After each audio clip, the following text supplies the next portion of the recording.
sœurs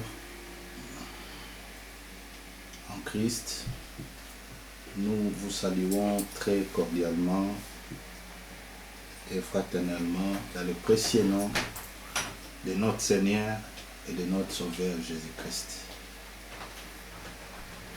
C'est pour moi un privilège et je reçois de la part de Dieu ce soir de saisir cette opportunité que Dieu nous donne pour que nous puissions avoir communion les uns avec les autres. Nous nous sommes présents au rendez-vous que le Seigneur nous appelle autour de sa parole. Déjà, nous étions richement bénis de la prédication que nous avions pu écouter de Krefeld, en continuant toujours avec ces séries de retransmissions des années 80, des années 70, parfois aussi des années 60, des sermons prêchés par les prophètes, et des années 80 et des années 70 par notre bien-aimé Ewald Frank. Sans pourtant perdre le temps,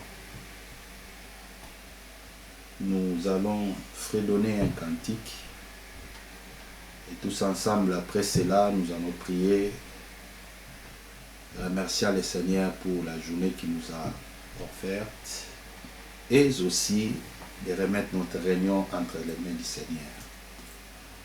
Le sang, vous, de cette maison qui sont ici et nos bien-aimés de partout qui vont se connecter pour suivre cette séance de service divin. Sans pourtant perdre le temps, nous allons tous chanter. When upon life billion you are tempted toast. Ou d'autres le connaissent, count your blessing name by one. Comptez les bienfaits de Dieu.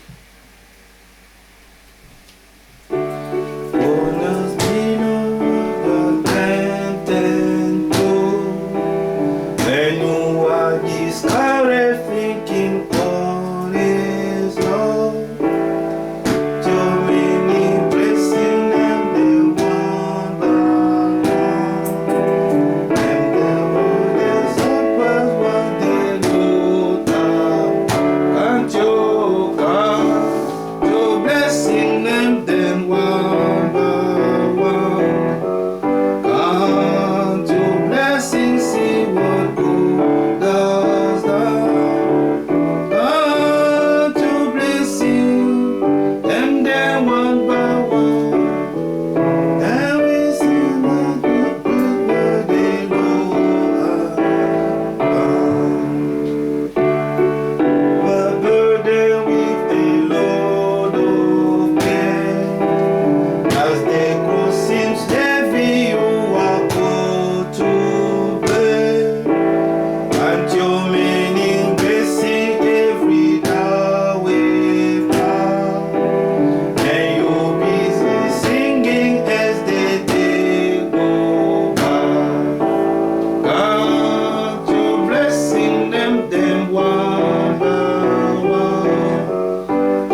être reconnaissants, de compter tous les bienfaits que le Seigneur nous a faits.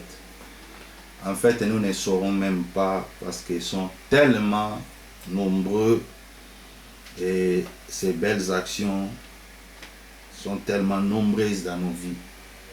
L'une de ces actions, c'est ce que nous avions trouvé grâce devant lui encore ce soir pour que nous puissions approcher de lui au travers de l'écoute de sa parole et que nous soyons encore bénis de sa part.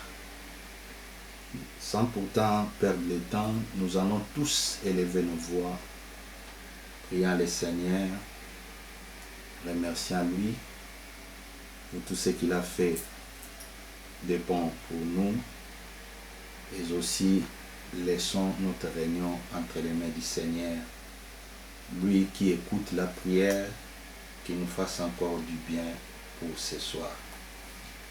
Prions tous ensemble. Notre Père qui es aux cieux, nous sommes infiniment reconnaissants encore ce soir, malgré la chaleur de la journée, Seigneur, mais tout ce que toi tu fais est bon et réellement bon pour nous. Tu nous as réveillés en bonne santé, tu nous as donné la force, les mouvements, l'être. Par ta grâce, nous étions vaqués dans nos différentes occupations. Tu nous as gardés. Tu as manifesté ton amour à nous. Afin que, Seigneur, ce soir, que nous puissions revenir, comme nous l'avons chanté, être reconnaissants de ce que toi, tu es en train de faire dans nos vies au quotidien. Tes bienfaits sont tellement nombreux que nous ne pourrons pas être capables d'énumérer quoi que ce soit. Mais nous disons, Seigneur, continue toujours à nous faire du bien. Au-devant de toi, nous venons tels que nous sommes. Ô Dieu, pardonne toute parole grossière qui était sortie de nos bouches. Tout ce que nous avions vu, toutes sortes d'impuretés qui souillaient même notre âme. Tout ce que nous avions entendu qui n'était pas bon pour l'édification. Tout ce que nous avions gardé dans les cœurs qui pourrait nous empêcher à être en contact avec toi et à être en contact dans la communion les uns avec les autres. Nous l'avions entendu ce soir. Aussi longtemps que la grâce est encore là, il y a encore une faveur, une porte ouverte pour chacun de revenir à toi et recevoir de toi ce que toi tu veux nous faire dans ces temps de la fin. Loué, exalté soit ton Saint-Nom. Que ton sang soit appliqué dans la vie de chacun de nous, qu'il puisse nous purifier de toute action mauvaise qui n'était pas digne devant toi. Ô Seigneur, donne de bénir encore notre service divin. Nous étions richement bénis ce soir par la prédication que nous avions écoutée, les retransmissions des Crefèdes. Nous voulons aussi continuer, Seigneur, à servir ton peuple dans le même esprit. Bénis tous les frères partout qui peuvent se retrouver. Bénis ceux qui sont dans cette maison, dans l'autre pièce. Bénis, Seigneur, ceux qui sont en ligne. Bénis aussi ceux qui vont se connecter plus tard. Nous voulons, Seigneur, que cette parole puisse servir de l'édification, afin que l'homme disparaisse et que toi, seul Dieu, le Seigneur Jésus-Christ, sois vu et présenté devant ton Père. Nous te confions la suite de ces programmes. Sois les nôtres et passez en revue toutes tes brebis. Louange, majesté te soit encore rendue. C'est au nom de Jésus-Christ que nous avions ainsi prié. Amen. Gloire soit rendue à notre Dieu. Sans pourtant perdre le temps, nous passerons directement à l'observation de la parole. Nous saluons tous nos bien-aimés qui sont ensemble avec nous en l'une. Et nous souhaitons des riches bénédictions de notre Dieu dans la vie de chacun, dans chaque famille et dans chaque communauté. Gloire soit rendue à notre Dieu. Allons directement dans Ésaïe, le chapitre 57. Ésaïe, le chapitre 57.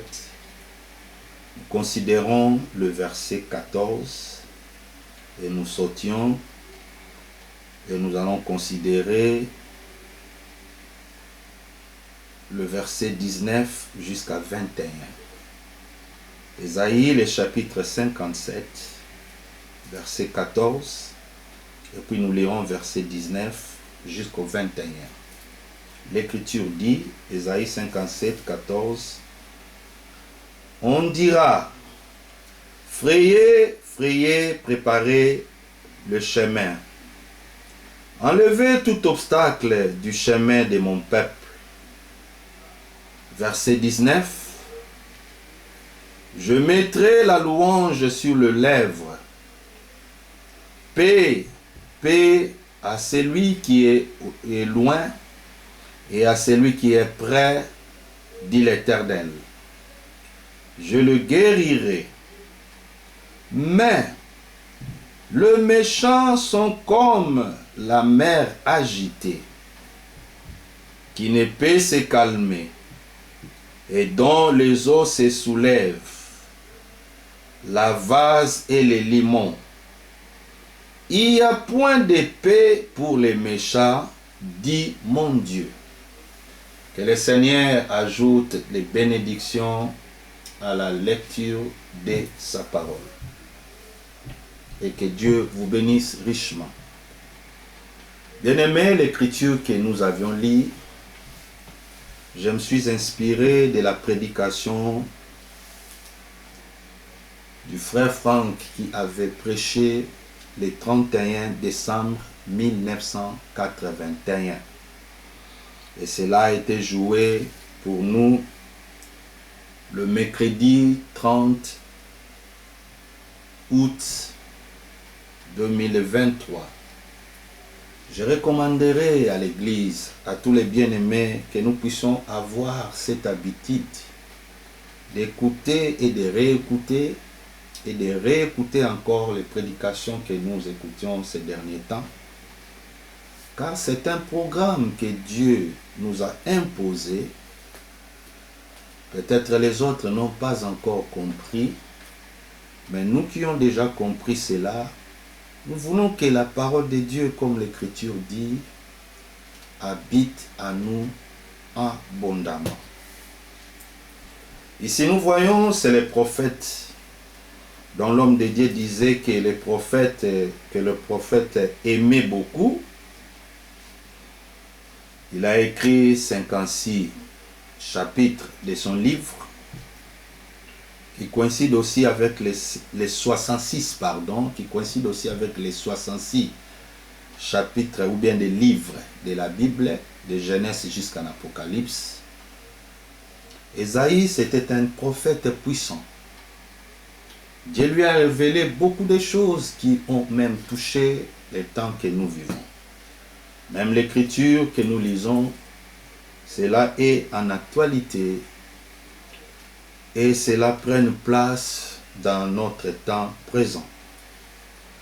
Nous avions lu dans le verset 14 d'Ésaïe 57, par où la voix faisait entendre, on dira, frayez, frayez, préparez les chemins, enlevez tout obstacle du chemin de mon peuple.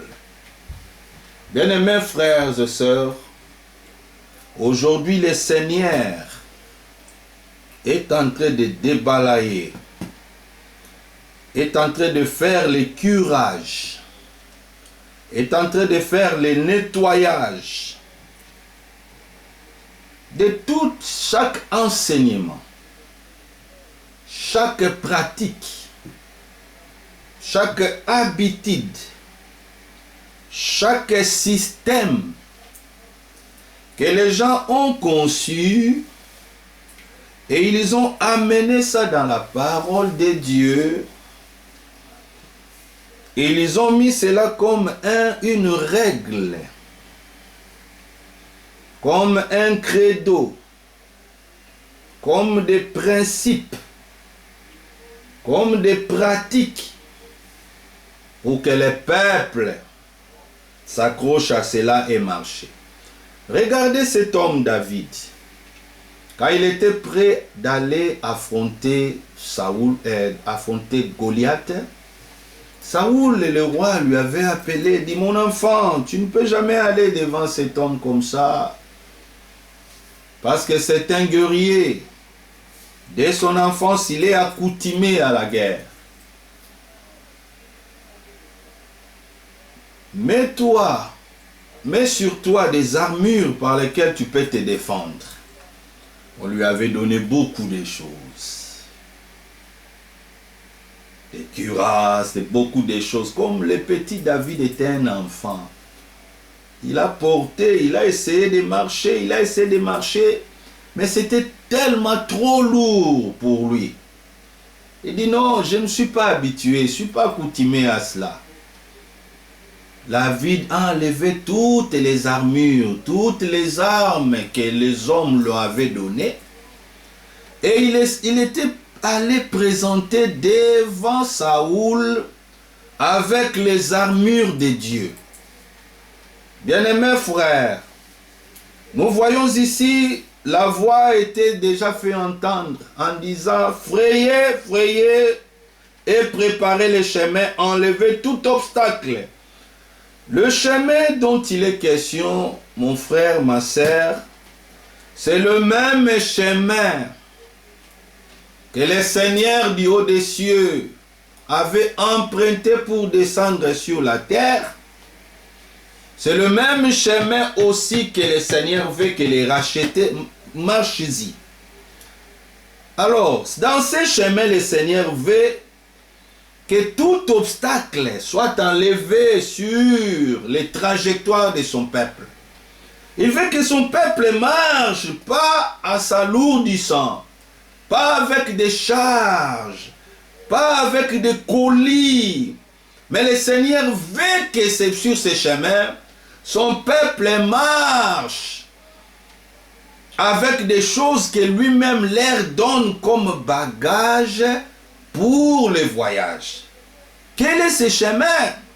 Ésaïe, le chapitre 35. Nous sommes toujours dans Ésaïe. Ésaïe, le chapitre 35. Nous considérons le verset 8 jusqu'au verset 10. Ésaïe 35, verset 8 jusqu'au verset 10. L'Écriture dit, il y aura là un chemin frayé, une route. Dans d'autres versions, on dit le boulevard. Une route qu'on appellera la voie sainte. Nul n'impur n'y passera. Elle sera pour eux seuls. Ceux qui la suivront, même un insensé, même les insensés ne pourront s'égarer. Oh là là! Bien-aimés frères et sœurs, comme nous l'avons entendu, nous voyons aujourd'hui dans beaucoup de pays qui veulent être développés, ils s'inventent en disant que le pays est en chantier. Les constructions sont partout. Sur les chemins des hommes, ils mettent des bitumes, ils mettent des bétons, ils mettent beaucoup de choses. Et choses étranges, ils peuvent donner des durées. Ils disent c'est macadam, ce chemin a pour durée de 50 ans. Et après, il faut qu'on puisse faire des entretiens. Mais le chemin dont nous nous parlons, frères bien-aimés, c'est un homme. Alléluia. Dans Jean le chapitre 14, on vit un homme se mettant debout, il dit, je suis le chemin, je suis la vérité et je suis la vie. Nul ne vient, pas nul ne part, nul ne vient au Père que par moi. Les disciples étaient troublés, ils disent, mais comment? Seigneur, quelle sorte de chemin dont vous voulez nous parler? Les chemins dont nous parlons, c'est un homme. Alors, comme c'est un homme, et ce chemin aussi a un nom, Et le nom de ces chemins que nous parlons s'appelle le Seigneur Jésus-Christ. Bien-aimés, dans ces chemins-là, l'Écriture a bien précisé, nul impie n'y passera.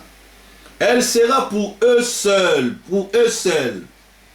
Car ceux qui les suivront, même un insensé, les insensés ne pourront s'égarer. Bien-aimés frères, donc nous voyons le Seigneur a banni même l'option des gens intelligents, les connaisseurs de tout, les gens qui savent tout, même un insensé, même un alphabète. Bien-aimé, quelle est cette... Comment Dieu est bon, frère, je ne sais pas comment on peut s'exprimer. Dans ces chemins, même quelqu'un qui ne connaît rien, on peut regarder comme ça, dit un insensé. Devant le monde, mais devant Dieu, il est qualifié à ces chemins. Mais il a refusé ces chemins pour les gens intelligents de ce monde. Il a refusé ces chemins pour les gens qui croient connaître tout. Il vise les gens qui veulent marcher dans ces chemins, qu'ils soient humbles, mon frère, ma soeur. Verset 9, sur cette route, point de lion, nul bête méchant ne prendra, nul ne s'y rencontrera. Les délivrés y marcheront. Oh là là! Frères bien-aimés, sur ce chemin, point de lion. Lion est un animal qui caractérise la méchanceté. Dans ce contexte, dans d'autres contextes, lion caractérise la royauté. Mais dans ce contexte, il est parlé de lion. Frère, qui d'entre nous peut rencontrer les lions sur son chemin et avoir une conscience apaisée? Personne, frère. Dans ces chemins, il n'y a pas de méchants, des bêtes féroces. Il n'y a pas la méchanceté. Seulement les délivrés, ceux qui ont expérimenté la grâce de Dieu, pourraient marcher dans ces chemins-là. Oh, bien-aimés frères, j'aimerais et je souhaiterais, frère, marcher dans de tels chemins. Dans ces chemins où la volonté parfaite de Dieu est exprimée, où la joie du salut est montrée parmi des peuples, frères. Verset 10, les rachetés de l'Éternel retourneront. Ils iront à Sion avec des chants de triomphe. Et une joie éternelle couronnera leur tête. L'allégresse et la joie s'approcheront. La douleur et les gémissements s'enfuiront. Oh, gloire soit rendue à Dieu. Bien-aimés, aujourd'hui, nous avions des douleurs dans nos cœurs, peut-être, par des choses de la vie, par des déceptions, par beaucoup de choses, bien-aimés. Mais le verset 10, très bientôt, nous sommes déjà dans ces chemins-là. Nous marchons. Les douleurs du temps présent ne seront jamais comparables à la gloire à venir. Ça, c'est vrai. Le Seigneur nous fait passer par tous ces chemins pour qu'il voie réellement si nous avions eu des racines pivotantes, des racines fortes. Si notre foi est amenée à la maturité, de montrer réellement que les peines et les fardeaux, comme le frère Franck disait, il n'aime pas persécuter les autres, il n'aime pas faire du mal, mais il préfère même qu'on lui fasse du mal. Il préfère même encaisser que de marquer, bien-aimés. C'est ça l'attitude dans ces chemins, bien-aimés, frères. Les rachetés retourneront à Sion. Comme j'avais dit auparavant, c'est le même chemin que le Seigneur avait emprunté du haut des cieux pour descendre sur la terre. Il veut aussi que le même chemin, les rachetés, puisse retourner à Sion. Oh frère, l'homme au jardin d'Éden, après avoir péché, il a été chassé loin du Seigneur. Alors, pour que le Seigneur règle les problèmes du péché, il avait mis des chérubins avec des épées flamboyantes pour surveiller qu'il n'ait ni sorti ni entré. Le chemin pour aller à l'arbre de la vie était empêché. Alors il fallait que l'homme qui était parti avec une promesse, la sémence de la femme viendra et il écrasera la tête du serpent. Il fallait que cette promesse soit accomplie. C'est pour cela, bien-aimés frères, quand la sémence de la femme était venue, elle a écrasé la tête du serpent. À Golgotha, nous avions vu, et le serpent l'a mordu les talons. Nous avions vu comment on l'a percé les fronts. L'eau, le sang était sorti. C'est là que nous étions manifestés. À partir de là, un phénomène a été fait. Dans le temple de Salomon, ils ont constaté les lieux saints des saints, là où l'homme était empêché d'entrer dans la présence du Seigneur. C'était seulement les souverains sacrificateurs qui avaient l'accès d'entrer une fois l'an.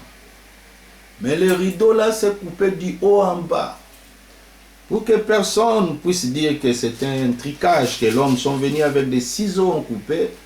Mais c'était l'accès libre, c'était le chemin ouvert par lequel l'homme coupable devait retourner à son Dieu, devait marcher pour revenir à l'Éden de Dieu, au paradis, vivre le paradis sur la terre. C'est de la même manière, frère, les chemins, ce sont seulement les rachetés. Un racheté, sur ce chemin, ne manifestera pas un caractère de lion. Un lion, c'est un animal carnivore. Il est fait, après la chute, pour manger la chair des autres animaux. C'est pour cela que la Bible prend cette écriture. Ce n'est pas à nous mordre les uns les autres par des calomnies. Nous l'avions entendu aujourd'hui. Frère Franck a dit, ne donnons pas l'accès à des choses qui pourraient jamais nous aider à aller de l'avant. Ne cédons pas des calomnies, des choses qui ne pourraient pas nous édifier à avancer avec le Seigneur. Mais plutôt, quand nous sommes parmi des frères, parlons des choses qui pourraient nous apporter l'édification. Les choses de ce monde, frère, il y a des fois, il faut oublier. Même si ça peut faire du mal dans les cœurs, frère, oublie. Oui, nous sommes humains, mais quand nous regardons l'œuvre accomplie de Golgotha, nous ne regardons plus à nos problèmes, mais nous regardons de ce que lui a déjà fait pour nous. Alors sur ces chemins, il dit, ils iront à Sion avec chant de triomphe. Une joie éternelle couronnera leur tête. Oh Seigneur, redonne-moi la joie du salut. Là où le cœur était attristé, Seigneur, donne la joie. Là où le cœur était troublé, Seigneur, donne la paix. Là où il y avait des questions, Seigneur, donne des réponses. Là où il y avait des difficultés, Seigneur, entre là-dedans et agis. Là où il y a la maladie, Seigneur, oh Seigneur, manifeste-toi comme notre médecin et guéri.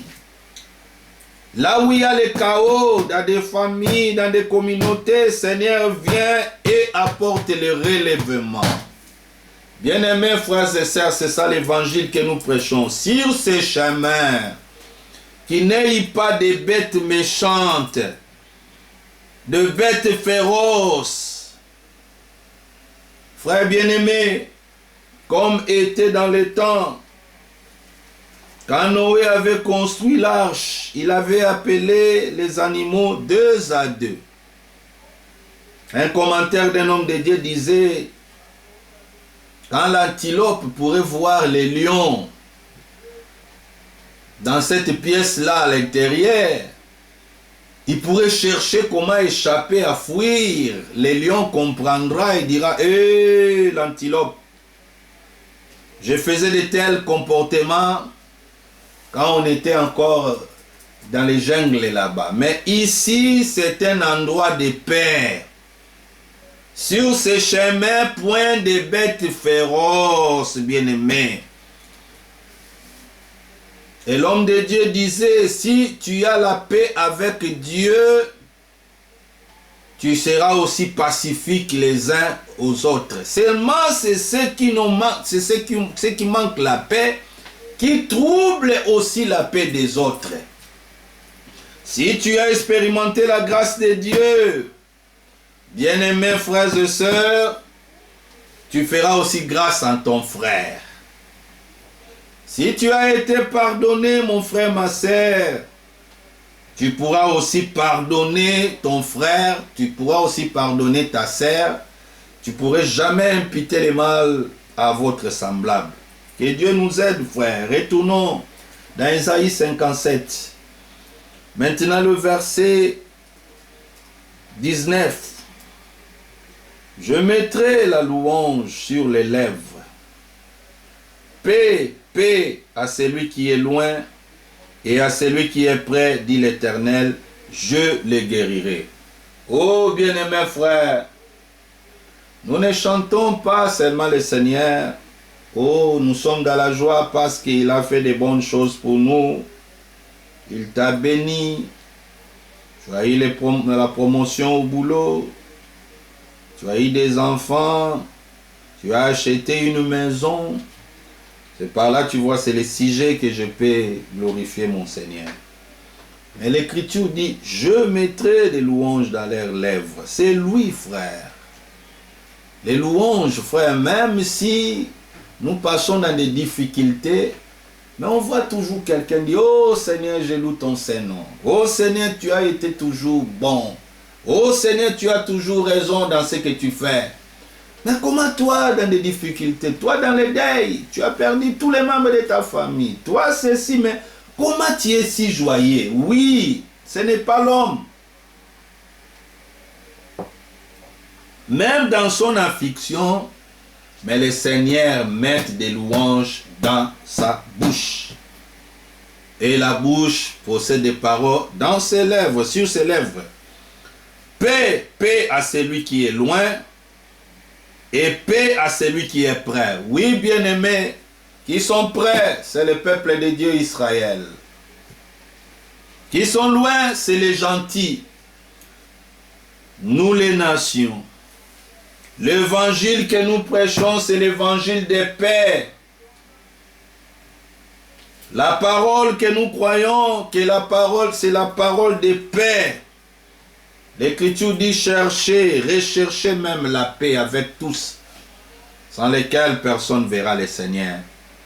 Bien-aimé, comme l'homme de Dieu avait dit, c'est mieux que tu sois persécuté, mais il ne faut jamais persécuter les autres. C'est mieux que tu sois haï, mais ne point haïr les autres. C'est mieux que tu sois outragé ou calomnié, mais ne point calomnier les autres. C'est mieux d'encaisser que de faire l'offensive ou de faire l'attaque. Cette manière de choses, cette manière de faire des choses, ce genre de comportement bien-aimé, on ne trouve pas cela chez les rachetés du Seigneur.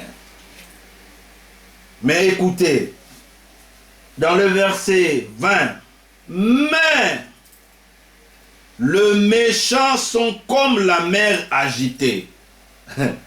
L'homme de Dieu a dit, il disait non, j'appelle même les frères des Iriques. Allez expérimenter, allez vers les eaux, expérimenter comment, quand l'eau commence à être agitée. Il dit, tu verras qu'il va emporter même des saletés, il y a des bouillonnements. Il y a une pression, l'eau monte et descend, il ramasse tout, donc, bien aimé, c'est compliqué. Mais maintenant, les seigneurs, oh, j'aime la Bible, j'aime la Bible. Les seigneurs comparent les méchants avec une mer agitée. C'est seulement les lacs qui sont tellement calmes, ça ne bouge pas, mais c'est trop profond. Mais la mer, il y a toujours des migissements. Il y a toujours des secousses, il y a toujours des vents impétueux. Alors quand ça souffle, ça agite tout, ça emporte tout. Le Seigneur maintenant compare le méchant avec la mer agitée. Et il dit, qui ne peut se calmer? Oh là là! Frère, c'est ça le problème, aujourd'hui. Que nous ne puissions pas être trouvés parmi la liste des méchants. Leur agitation ne peut jamais se calmer. Donc partout où un méchant passe, il sème toujours des terreurs.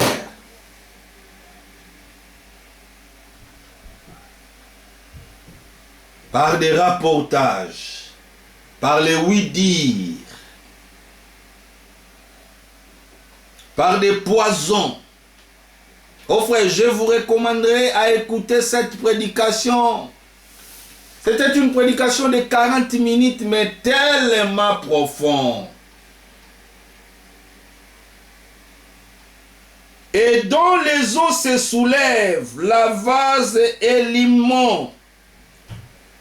Le verset 21, il dit, il n'y a point de paix pour les méchants, dit mon Dieu. Oh là là, oh là là. Frère, qu'est-ce que nous pourrons dire cela?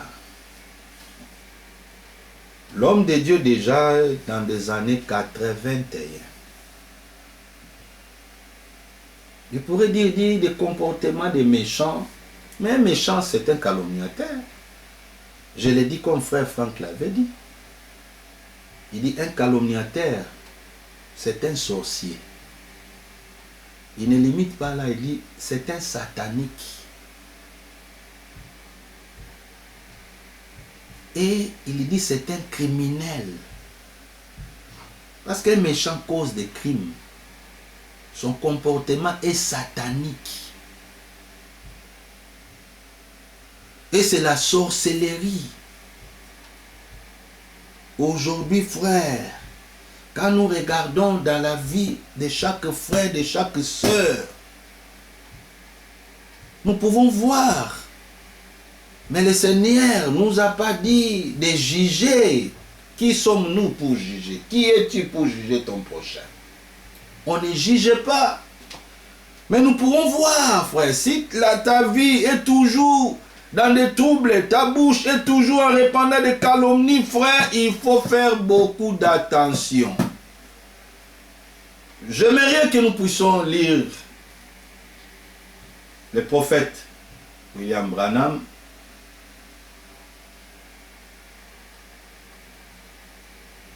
La prédication possédant le porte de l'ennemi. Prédication possédant les portes de l'ennemi. En anglais, c'est Possessing the Enemy's Gate. Une prédication prêchée le 8 novembre 1959 à Jeffersonville, Indiana, aux États-Unis. Je répète, j'aimerais que nous puissions lire la prédication du prophète William Branham avec comme intitulé Possédant les portes de l'ennemi. En anglais, c'est Possessing the Enemy's Gates. Prêché le 8 novembre 1959 à Jeffersonville, Indiana, USA. Je pars directement, ça c'est la version de Voice of God, dans le paragraphe 30D.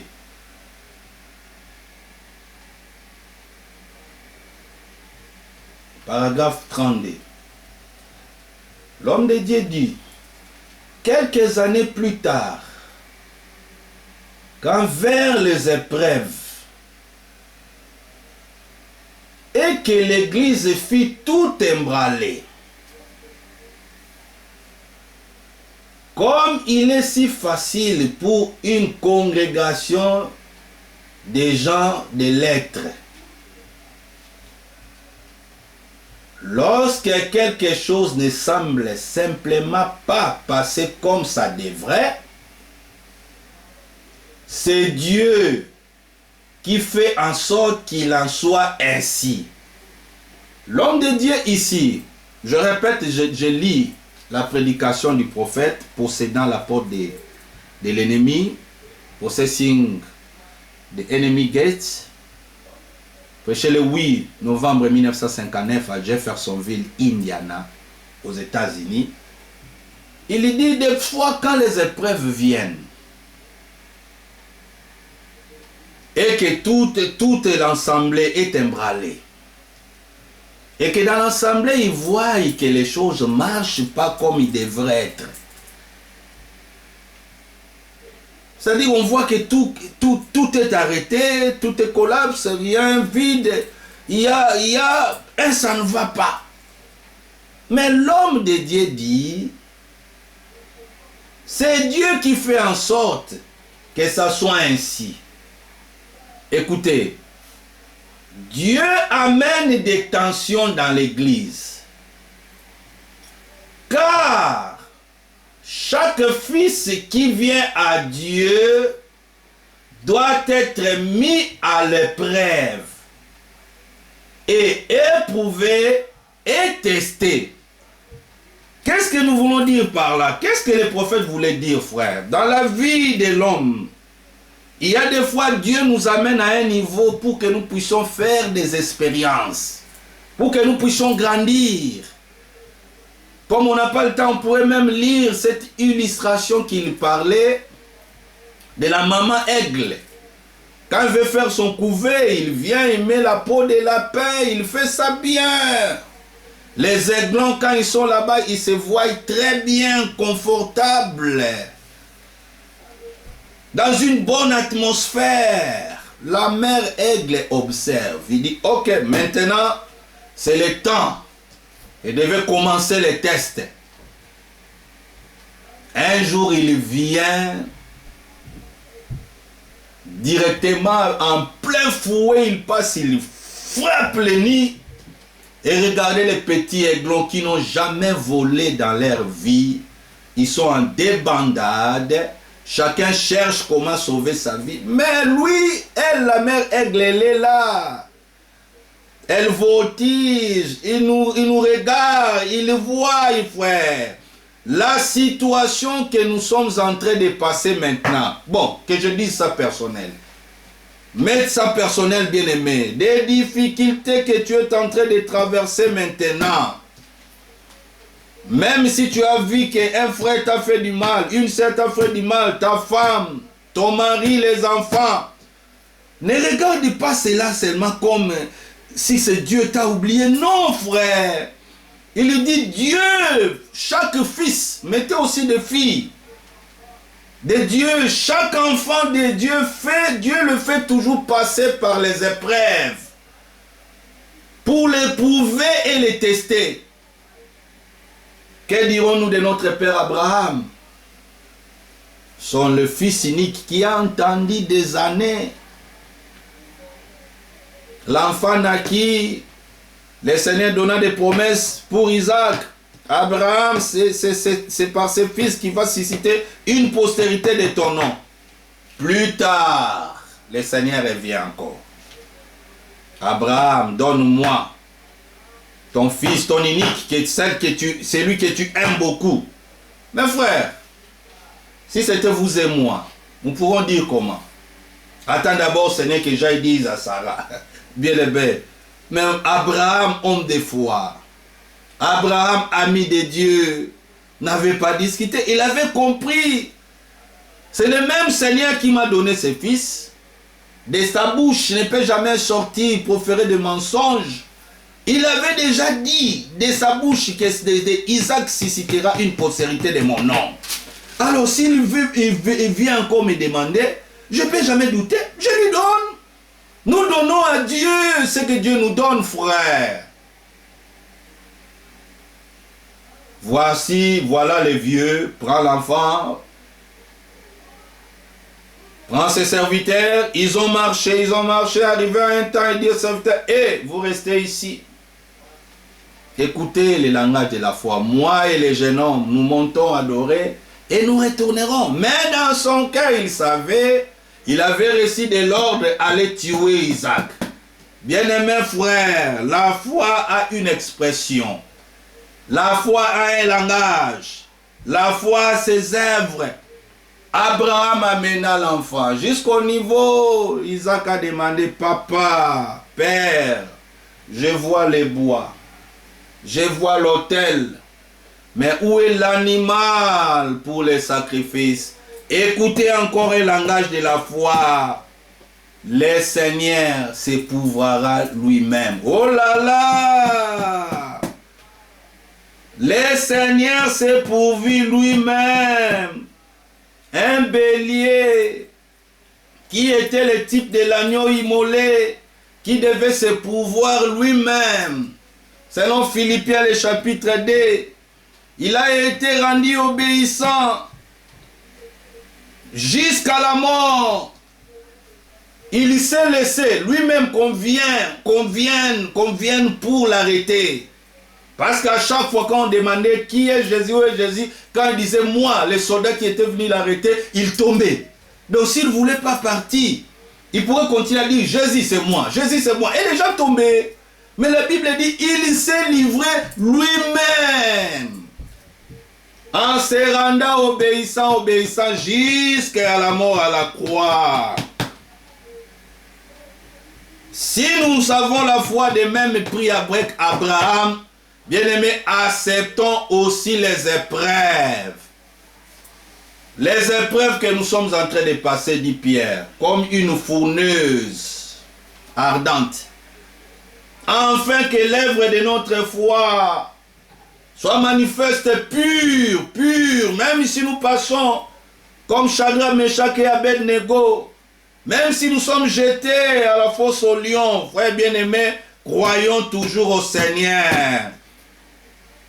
Et plus, l'homme de Dieu disait, l'arbre qui subit beaucoup de coups de vent, et sa racine encore davantage. Bien-aimés, plus un croyant subisse des coups, plus un croyant subisse des épreuves, plus un croyant passe par des tests, par des moments difficiles, encore notre foi est cimentée.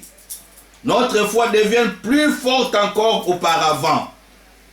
Continuons, frère. Il laisse la maladie vous frapper. Frère, la maladie ne vient pas du Seigneur, mais il